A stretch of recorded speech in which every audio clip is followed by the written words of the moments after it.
बिस्मिल्लाहिर्रहमानिर्रहीम। अस्सलाम वालेकुम दोस्तों, 29 मई 2025 आप लोगों के खिदमत में हाज़िर है जी अदनान मायार सब्ज़ी मंडी इस्लामाबाद।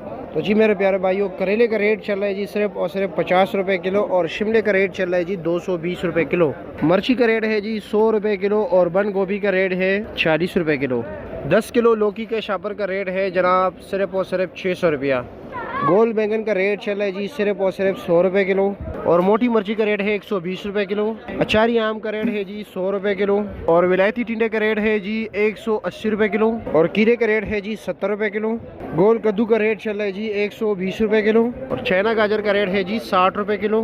काली तोरी का रेट चल रहा है जी 90 रुपये किलो, 450 रुपये का 5 किलो, सिर्फ और सिर्फ 300 रुपये किलो छिला हुआ लहसन। और ये मिलेगा जी आपको 220 रुपये किलो और लसूड़े का रेट चल रहा है जी 100 रुपये किलो। भिंडी का रेट है जी सिर्फ और सिर्फ 70 रुपये किलो और देसी तोरी 400 रुपये किलो, 400 रुपये दड़ी।